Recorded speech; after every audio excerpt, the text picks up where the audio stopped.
Source is not all love and light. Source must contain all things so that it can create all things, because all things come from source. And so a very big misconception is that something, in order to be divine or holy, it must be all love and light, and that's simply not the case. In fact, source is split into two. There's the masculine source, which many people report as seeing a ball of light or a great sun.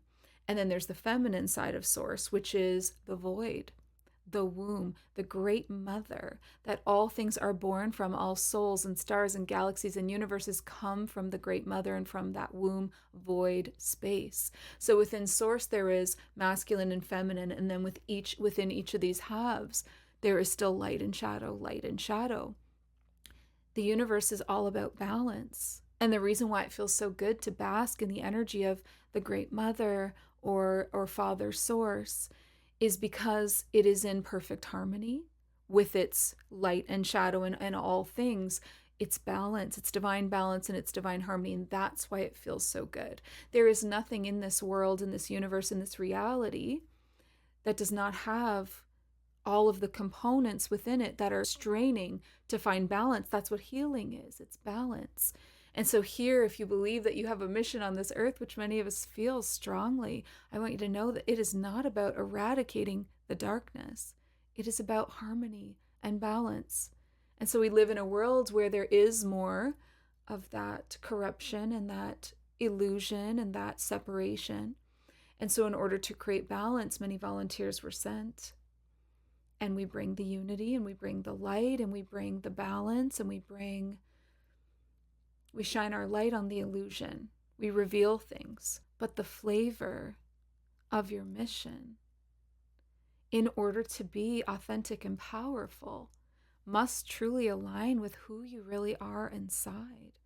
And every soul has its own soul signature and its own flavor, back to the dark divine feminine, that shadow side of the high feminine, the high priestess, the dark priestess, the Isis vibes, the witchy vibes, the working with the earth and the dirt and the moon, lunar magic, and with our own cycles and with the great mother and ancient civilizations and magic.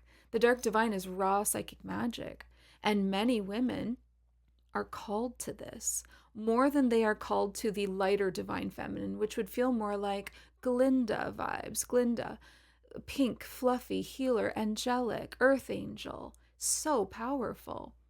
So powerful. And so many women are called to that. But there's, I think, a smaller degree of women that are called to the dark divine. It runs through their bodies. It is who they are. A really interesting example of this would be if you always, as a little girl, had a crush for the bad guy in the movie. I had a real obsession with Ninja Turtles. Don't ask me why. I don't know why. But it was always Raphael for me. Like, it was always gonna be him.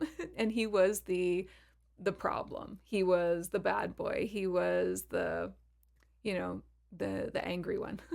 And so for women that run that dark divine energy through them at their system, and when they get into their most healed aspect, when they've done the inner work and they are healed and they are integrated and they're into that wholeness, that's what becomes front facing. But it's not of the shadow, it's of that divine, but it is this dark aspect. It's so beautiful, it's so rich, it's so embodied. It's a very embodied energy. It's very like Kundalini, working with snakes, working with the energy of transformation vibes, rebirth, phoenix fire, all of that as well. So I'm just curious how many queens listening right now are like, yes, I am the Maleficent. I am the, you loved Draco in Harry Potter. Like, it was just about that for you. It was that you were about that.